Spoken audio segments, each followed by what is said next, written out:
আসসালামু আলাইকুম, সবাই কেমন আছো? আশা করি ভালো আছো। তোমাদের দোয়ায় আমরাও ভালো আছি। এই দেখো কোথায় আছি আর কি কি দেখাচ্ছি তোমাদের। আমরা মূলত চলে আসছি মিরপুর বাফেট লাঞ্চে।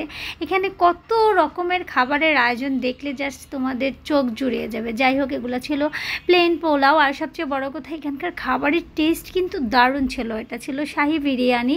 যাই হোক, প্রত্যেকটা খাবারের নাম আর তোমাদের সব কিছু আমি দেখিয়ে দিচ্ছি। এটা ছিল বিফ, ডাল, গোছ। আর এটা এত বেশি টেস্টি ছিল কি আর বলবো। এটা ছিল নর্মাল ডাল, মানে সবগুলো খাবার এত এত এত মজা ছিল। তোমরা যারা এখনও মিরপুরে যাওনি, হ্যাঁ, এটা ছিল গার্লিক নান, তারা অবশ্যই চলে যাবে। এটা এত টেস্টি ছিল। আর এটা ছিল ভেজিটেবল নান।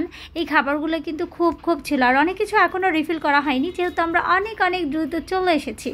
যাই হোক, আমরা সবগুলো খাবার খুলে খুলে দেখছিলাম। দেখো, এটা ছিল তোমার চিলি চিকেন, এত মজা ছিল সবগুলো খাবারের আইটেম। আমি এই ফার্স্ট টাইম কোনো বুফেতে এসে দেখলাম যে প্রত্যেকটা খাবারের আইটেম অনেক বেশি টেস্টি আর ভালো, অনেক বেশি খেতে মজা ছিল। প্রত্যেকটা খাবার এত মজা ছিল কি আর বলবো। তোমরা যদি এই বাফেট লাঞ্চ মিরপুরে যেয়ে ট্রাই না করো তাহলে বুঝতে পারবে না। যাই হোক, এটা ছিল 5টা আইটেমের মধ্যে, আর এগুলো সব ভাজা পোড়া।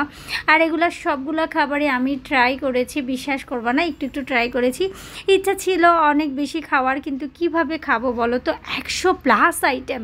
তো একটা করে একটু করেও ট্রাই করলে তো 100টা আইটেম ট্রাই করতে হয়। কিভাবে করব বলো তো, পেটে তো জায়গা থাকতে হবে। অবশ্য জায়গা থাকারও কথা ছিল, কারণ এখানে কিন্তু তোমাদের 3 ঘন্টা সময় দেবে খাওয়ার জন্য। মানে আইটেমগুলো জাস্ট দেখো, জিভে জল আসতেছে, তো আমারও চলে এসেছে। যাই হোক, তোমাদের এই যে ডেজার্ট আইটেমগুলো দেখাচ্ছি।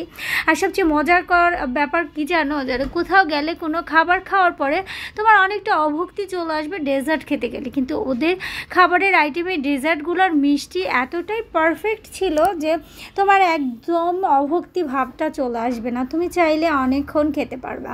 যাই হোক, আর এই যে এগুলা ছিল সোপ আইটেম, ঠিক আছে। তো যাই হোক, আমি কিন্তু ফার্স্ট টাইম সোপই ট্রাই করছিলাম। এটা ছিল থাই সোপ, আর এটা ছিল ভেজিটেবল সোপ, আর এটা ছিল মেবি কর্ন সোপ। হ্যাঁ, তো যাই হোক, প্রত্যেকটা সোপ অনেক বেশি মজা ছিল। আর আমি যেহেতু অতটা ভেজিটেবল লাভার্স না, সুতরাং ভেজিটেবল জুসটা আমার কাছে অ্যাভারেজ লেগেছে। তবে কর্ন সোপ আর থাই সোপটা কিন্তু অস্থির ছিল অন্থনের সাথে। দেখো, প্রত্যেকটা আইটেম আমি তোমাদের দেখিয়ে দিলাম, তোমরা অবশ্যই কিন্তু ট্রাই করবা এখানে যে খাবারগুলো খেতে। যাই হোক, এই যে এটা ক্র্যাব ফ্রাই ছিল, এটা স্প্রিং রোল ছিল, তারপরে এই যে পাস্তা ছিল, মানে আর এটা ছিল ফিশ ফ্রাই। এত মজা ছিল, এত মজা ছিল কি আর বলবো। তোমরা যারা এখনও মিরপুর 12তে বাফেট লাঞ্চে যাও নাই, তারা কিন্তু খুব মিস করে ফেলেছ। আমার এই ভিডিওটা দেখে কিন্তু দেরি করবা না, অবশ্যই চলে যাবা বাফেট লাঞ্চেতে। যাই হোক, আমি কিন্তু এই 800 টাকায় পুরোপুরি ভরপুর খেয়েছি। এত এত এত এত এত মজা ছিল, বিশ্বাস করবা না, যখন ভয়েস ওভার করতেছিলাম আমার আবার খেতে ইচ্ছা করছিল। যাই হোক, ওদের সালাতের আইটেমগুলো দেখেই তোমাদের মাথা খারাপ হয়ে যাবে। অনেকগুলো আইটেম ছিল, প্রায় মানে 20+ ছিল। যাই হোক, আজকে ভিডিওটা এ পর্যন্তই। মানে আমি আর ভয়েস ওভার করতেই পারবো না, আমার এত বেশি খেতে ইচ্ছা করছে। সবাই অনেক বেশি ভালো থাকবো, আমার জন্য দোয়া করবো। আল্লাহ হাফিজ, আসসালামু আলাইকুম।